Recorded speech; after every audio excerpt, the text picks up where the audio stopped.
సర్వం సంకనాకపోయిందని అనుకున్నప్పుడు ఒక్కడొస్తాడు. మొత్తం పరిస్థితులను మార్చేసి పరిస్థితిని తన కంట్రోల్లోకి తెచ్చుకుని ఏం జరగాలో శాసిస్తాడు.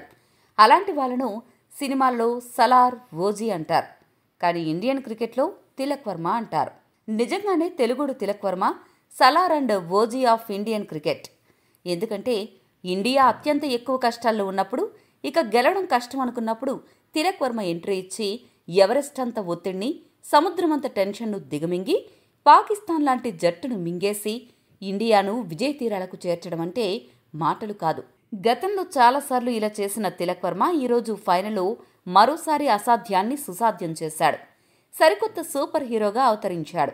పాకిస్తాన్కు నయా మొగుడుగా మారాడు. పాక్ జట్టుకు ఆసియా కప్ ఫైనల్లో కప్పు రానియకుండా అడ్డువేశాడు. ఆసియా కప్ టోర్నీ మొత్తం అదరగొట్టిన అభిషేక్ శర్మ ఫైనల్ మ్యాచ్లో ఫెయిల్ అవుతాడేమో అని అందరూ భయపడ్డారు. ఆ భయాన్ని నిజం చేస్తూ ఈరోజు మ్యాచ్లో అభిషేక్ 5 పరుగులకే అవుట్ అయ్యాడు. ఆ తర్వాత గిల్, సూర్య త్వరగా అవుట్ అవడంతో ఇండియా 20 పరుగులకే 3 వికెట్లు కోల్పోయింది. ఫైనల్లో ఇలాంటి పద్మ వ్యూహాన్ని ఛేదించాలి అంటే వాడి గుండె మేడ్ విత్ స్టీల్ అయి ఉండాలి. అలాంటి గుండె తిలక్ వర్మకు ఉంది కాబట్టే ఈ తెలుగోడు తొడగొట్టి ఇండియాకు వీరతిలకం దిద్ది పాకిస్తాన్కు ఫైనల్లో పిండం పెట్టి ఇండియా కప్పు అందుకునేలా చేశాడు. దూబే మెరుపులు కూడా ఇండియా గెలుపులో కీలక పాత్ర పోషించాయి.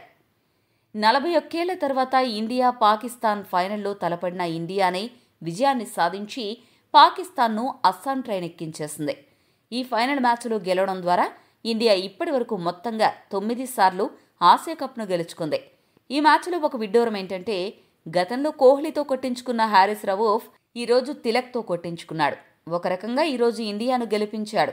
ఇండియా గెలుస్తుందో లేదో అని అనుమానం ఉన్నప్పుడు బౌలింగ్కొచ్చి 2 ఓవర్లలో 30 పరుగులు సమర్పించుకుని ఇండియా గెలుపు ఖాయం చేశాడు. ఇక ఈ మ్యాచ్లో పాక్ జట్టు తిలక్, గిల్ రనౌట్లు మిస్ చేయడం, సంజు క్యాచ్ను నేలపాలు చేయడం లాంటి తప్పులు చేసి విజయాన్ని దూరం చేసుకుంది. ఇక ఈ మ్యాచ్లో భారత బౌలర్ కుల్దీప్ ఒక సెన్సేషనల్ రికార్డు నమోదు చేశాడు. ఆసియా కప్ మొత్తంలో ఇప్పటి వరకు 36 వికెట్లు పడగొట్టిన కుల్దీప్ ఆసియా కప్ చరిత్రలోనే అత్యధిక వికెట్లు పడగొట్టిన బౌలర్గా నిలిచాడు. ఈ మ్యాచ్లో ఒక ఆసక్తికర విషయం జరిగింది. 18వ ఓవర్ వేసిన బుమ్రా హారిస్ రవూఫ్ను క్లీన్ బౌల్ చేశాడు. అయితే రవూఫ్ను అవుట్ చేసిన వెంటనే బుమ్రా విమానం కూలిపోతున్నట్లు సైగలు చేశాడు. బుమ్రా ఇలా చేయడానికి ప్రత్యేక కారణం ఉంది. సూపర్ 4లో భాగంగా పాక్తో ఆడిన మ్యాచ్లో రవూఫ్ 6 భారత విమానాలు కూలిపోయాయి. మేం కూల్చేశామన్నట్లు ఏవో పిచ్చి సైగలు చేశాడు. ఆ విషయాన్ని గుర్తుపెట్టుకున్న బుమ్రా రవూఫ్ అవుట్ అవ్వగానే విమానం కూలిపోతున్నట్లు సైగ చేసి, నీ బ్యాటింగ్ విమానాన్ని నేను కూల్చేశాను, మీ పాక్ విమానాలను మా పైలట్స్ కూల్చేశారు, పక్కకు వెళ్లి ఆడుకోరా బచ్చా అన్నట్లు చెప్పాడు. బుమ్రా చేసిన ఆ సైగ పాక్ శిబిరంలో మంట పుట్టిస్తే సోషల్ మీడియాలో మాత్రం వైల్డ్ ఫైర్ లాగా మారింది. బుమ్రా చేసిన పనికి ప్రశంసలు కురుస్తున్నాయి. అలా బుమ్రా విమానం సైగ మ్యాచ్కే హైలైట్గా నిలిచింది. ఈ మ్యాచ్ హైలైట్స్ విషయానికి వస్తే టాస్ గెలిచిన భారత్ జట్టు మొదట బ్యాటింగ్ చేయాలని డిసైడ్ అయింది. బ్యాటింగ్ ప్రారంభించిన పాక్ ఓపెనర్లు మరీ దూకుడుగా కాకుండా ఆచితూచి బ్యాటింగ్ చేయడం మొదలుపెట్టారు. ఎక్కడా తొందరపడకుండా జాగ్రత్తగా ఆడుతూ స్కోర్ బోర్డును ముందుకు తీసుకెళ్లారు. 100కు పైగా స్ట్రైక్ రేట్తో బ్యాటింగ్ చేసి వికెట్ కోల్పోకుండా భారత బౌలర్లపై ఒత్తిడి పెంచే ప్రయత్నం చేశారు. ఇదే క్రమంలో పవర్ ప్లే ముగిసే సమయానికి పాక్ జట్టు 45 పరుగులు చేసింది. పవర్ ప్లే ముగిశాక పాక్ ఓపెనర్లు కాస్త దూకుడు పెంచారు. ఇదే క్రమంలో పాక్ ఓపెనర్లు ఫర్హాన్, ఫకర్ జమాన్ ఇద్దరూ కలిసి మొదటి వికెట్కు 50 పరుగుల భాగస్వామ్యాన్ని దాటారు. ఆ తర్వాత భారత స్పిన్నర్ల బౌలింగ్లో ఎదురుదాడి చేయడం ప్రారంభించారు. ముఖ్యంగా ఫర్హాన్ కాస్త దూకుడు పెంచి 35 బంతుల్లో అర్ధ సెంచరీ కూడా పూర్తి చేశాడు. ఒక వికెట్ కూడా పడకుండా పాక్ స్కోరు పెరుగుతూ ఉండడంతో భారత అభిమానులు కాస్త ఆందోళన మొదలైంది. ఇక అర్ధ సెంచరీ సాధించాక దూకుడు పెంచిన ఫర్హాన్ భారీ షాట్లు కొట్టడం ప్రారంభించాడు. అయితే ఆ ఆరాటమే అతడి కొంప ముంచింది. 35 బంతుల్లో 57 పరుగులు చేశాక వరుణ్ చక్రవర్తి బౌలింగ్లో భారీ షాట్ ఆడగా బౌండరీ లైన్ వద్ద తిలక్ చేతికి చిక్కాడు. దీంతో పాకిస్తాన్ జట్టు 84 పరుగుల వద్ద మొదటి వికెట్ కోల్పోయింది. మొదటి వికెట్ కోల్పోయినా కూడా పాక్ బ్యాటర్లు జమాన్, అయూబ్ వెనకడుగు వేయకుండా దూకుడు పెంచుతూ హిట్టింగ్ చేయడం మొదలుపెట్టారు. అయితే వీరిద్దరూ కలిసి రెండో వికెట్కు 29 పరుగుల భాగస్వామ్యం నెలకొల్పాక 14 పరుగులు చేసిన సాయి మయూబ్ కుల్దీప్ యాదవ్ బౌలింగ్లో పెవిలియన్ చేరాడు. ఈ షాక్ నుండి తేరుకోకముందే ఆ మరుసటి ఓవర్లోనే అక్సర్ పటేల్ బౌలింగ్లో మహమ్మద్ హారిస్ 0 పరుగుల వద్ద అవుట్ అయ్యాడు. ఒక పక్క వికెట్లు పడుతున్నా ఓపెనర్ ఫఖర్ జమాన్ మాత్రం స్కోరు బోర్డును ముందుకు తీసుకెళ్లాడు. ఇదే క్రమంలో అర్ధ సెంచరీకి చేరువయ్యాడు. కానీ ఫఖర్ జమాన్ అర్ధ సెంచరీ ఆశలపై నీళ్లు చల్లుతూ వరుణ్ చక్రవర్తి సూపర్ బౌలింగ్తో 46 పరుగుల వద్ద అవుట్ చేశాడు. ఆ తర్వాత క్రీజులోకొచ్చిన హుస్సేన్ తలత్ 1 పరుగు మాత్రమే చేసి అక్షర్ పటేల్ బౌలింగ్లో ఎగిరిపోయాడు. ఇక 17వ ఓవర్ వేసిన కుల్దీప్ యాదవ్ పాక్ జట్టును తన స్పిన్ బౌలింగ్తో కుల్లబొడిచాడు. అతి కష్టం మీద బిక్కుబిక్కుమని బ్యాటింగ్ చేస్తున్న పాక్ కెప్టెన్ సల్మాన్ ఆఘా కుల్దీప్ యాదవ్ బౌలింగ్లో భారీ షాట్ ఆడగా అది కాస్త మిస్టైమ్ అయింది.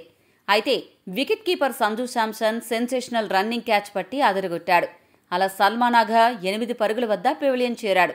ఇక పాకిస్తాన్ తోక బ్యాటర్ షాహీన్ ఆఫ్రిదీని అదే ఓవర్లో కుల్దీప్ యాదవ్ 0 పరుగుల వద్ద లేపేశాడు. ఈ ఆనంద క్షణాలను పూర్తిగా ఆస్వాదించకముందే అదే ఓవర్ చివరి బంతికి 0 పరుగుల వద్ద అష్రఫ్ను కుల్దీప్ డగౌట్కి దారి చూపాడు. అలా కుల్దీప్ ఒకే ఓవర్లో 3 వికెట్లు పడగొట్టి పాక్ బ్యాటింగ్ ఆర్డర్ను కకలావికలం చేశాడు. దీంతో 21 పరుగుల వ్యవధిలో పాక్ జట్టు ఏకంగా 7 వికెట్లు కోల్పోయింది. అలా భారత స్పిన్ బౌలర్ల దెబ్బకు పాక్ బ్యాటింగ్ ఆర్డర్ మధ్య ఓవర్లలో పేకమేడలా కుప్పకూలిపోయింది. ఇక తర్వాత death over specialist Bumrah Haris రవూఫ్ను 6 పరుగుల వద్ద, మహమ్మద్ నవాజ్ను 6 పరుగుల వద్ద అవుట్ చేయడంతో పాక్ జట్టు మరో 5 బంతులు మిగిలి ఉండగానే ఆలౌట్ అయింది. ఈ మ్యాచ్లో పాక్ జట్టు 146 పరుగులకు ఆలౌట్ అయింది. భారత బౌలర్స్లో కుల్దీప్ యాదవ్ 4 వికెట్లు పడగొట్టి పాకిస్తాన్ పతనాన్ని శాసించగా మిగిలిన బౌలర్లలో బుమ్రా, వరుణ్, అక్సర్ ఒక్కొక్కరు 2 వికెట్లు పడగొట్టి పాకిస్తాన్ను ఆలౌట్ చేయడంలో తమ వంతు పాత్ర పోషించారు. 147 పరుగుల విజయ లక్ష్యంతో బరిలోకి దిగిన భారత్ జట్టుకు ఆరంభంలోనే బిగ్ షాక్ తగిలింది. ఈ సిరీస్ మొత్తం అద్భుతంగా బ్యాటింగ్ చేసిన అభిషేక్ శర్మ ఈ మ్యాచ్లో మొదటి బంతి నుండి హిట్టింగ్ చేయడమే ధ్యేయం అన్నట్లు క్రీజులోకి వచ్చినప్పటి నుండి బ్యాట్ను ఊపుతూనే ఉన్నాడు. ఆ గుడ్డి ఊపుడు చూసి ఈ మ్యాచ్లో త్వరగా అవుట్ అవుతాడా అనిపించింది. ఆ ఊహను నిజం చేస్తూ 2వ ఓవర్లోనే 5 పరుగుల వద్ద అభిషేక్ ఆడిన షాట్ మిస్ టైం అవడంతో పెవిలియన్ చేరాడు. దీంతో ఇండియా 7 పరుగుల వద్ద మొదటి వికెట్ కోల్పోయింది. ఈ షాక్ నుండి తేరుకోకముందే చాలా కేర్లెస్ షాట్ ఆడిన సూర్య షాహీన్ ఆఫ్రిదీ బౌలింగ్లో 1 పరుగు వద్ద అవుట్ అయ్యాడు. సూర్యకుమార్ యాదవ్ గత 10 టీ20 ఇన్నింగ్స్లలో 6 సింగిల్ డిజిట్ స్కోర్కు అవుట్ అయ్యాడు. ఒక మ్యాచ్లో 47 పరుగులు చేశాడు. మిగతా 3 మ్యాచ్ల్లో 15 పరుగుల లోపు అవుట్ అయ్యాడు. దీన్ని బట్టి సూర్య ఎంత ఘోరమైన ఫామ్లో ఉన్నాడో అర్థం చేసుకోవచ్చు. ఈ టోర్నీ మొత్తంలో సూర్య 72 పరుగులు మాత్రమే చేశాడు. దీంతో మల్టీనేషనల్ టోర్నమెంట్స్లో అతి తక్కువ స్కోరు చేసిన భారత కెప్టెన్ల జాబితాలో మొదటి స్థానాన్ని దక్కించుకున్నాడు. 85 పరుగులతో ధోని 2వ స్థానంలో ఉన్నాడు. ఇక మరో ఓపెనర్ గిల్ కూడా అనవసర షాట్కు ప్రయత్నించి 12 పరుగుల వద్ద అవుట్ అయ్యాడు. దీంతో ఇండియా 20 పరుగులకే 3 వికెట్లు కోల్పోయి పీకల్లోతు కష్టాల్లో పడింది. ఈ మ్యాచ్లో సూర్య, అభిషేక్, గిల్ ముగ్గురు కూడా స్లో బంతులకు అనవసర షాట్లకు అవుట్ అయ్యారు. దీన్ని బట్టి పాక్ జట్టు కాస్త హోంవర్క్ చేసి వచ్చింది. ఆడే సమయంలో ఇండియా బ్యాటర్లు కూడా తిక్క బ్యాటింగ్ చేస్తారు అని అర్థమవుతుంది. ఈ మ్యాచ్లో భారత్ జట్టు పవర్ ప్లే ముగిసే సమయానికి 3 వికెట్లు నష్టపోయి 36 పరుగులు మాత్రమే చేసింది. ఈ టోర్నీలో ఇండియాకు ఇదే అతి తక్కువ పవర్ ప్లే స్కోర్. మ్యాచ్ మొదట్లోనే 3 వికెట్లు పడ్డంతో తిలక్, సంజు ఇన్నింగ్స్ను నిర్మించే బరువైన బాధ్యతను భుజాన వేసుకున్నారు. ఈ ఇద్దరూ కలిసి నెమ్మదిగా బ్యాటింగ్ చేస్తూ ఇండియా స్కోరును 50 పరుగులు దాటించారు. సంజు శాంసన్ 13 పరుగుల వద్ద ఇచ్చిన క్యాచ్ను పాక్ ఫీల్డర్ హుస్సేన్ తలత్ నేలపాలు చేశాడు. ఆ అవకాశాన్ని సంజు శాంసన్ పూర్తిగా సద్వినియోగం చేసుకోలేకపోయాడు. 21 బంతుల్లో 24 పరుగులు చేసి మరో చెత్త షాట్ ఆడడం కారణంగా అబ్రార్ అహ్మద్ బౌలింగ్లో పెవిలియన్ చేరాడు.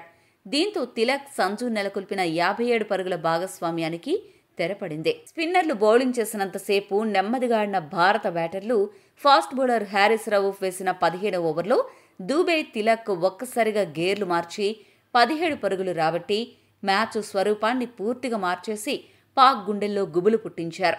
ఇక క్రీజులోకి వచ్చినప్పటి నుంచి సూపర్ బ్యాటింగ్తో ఎంతో ఓపికతో బ్యాటింగ్ చేసిన తిలక్ వర్మ ఎంతో ఒత్తిడి సమయంలో 41 బంతులు 50 పరుగులు చేసి అర్ధ సెంచరీ పూర్తి చేసి అబ్బురపరిచాడు. ఇక మరో ఎండ్లో ఉన్న శివన్ దుబే సూపర్ హిట్టింగ్తో తిలక్పై ఒత్తిడి తగ్గిస్తూ ఇండియాకు గెలుపు ఆశలు పెంచాడు. ఇక వీరిద్దరే మ్యాచ్ను ముగిస్తారు అని అనుకుంటున్న తరుణంలో 22 బంతులు 33 పరుగులు చేసిన దుబే 19వ ఓవర్ చివరి బంతికి అవుట్ అయ్యాడు. ఇక చివర్లో తిలక్ ఒక సిక్సర్, రింకు ఒక బౌండరీ కొట్టి మ్యాచ్ను ముగించి ఇండియాకు కప్ను గెలిపించి పాక్ జట్టు ఉత్త చేతులతో ఇంటికెళ్లేలా చేశారు.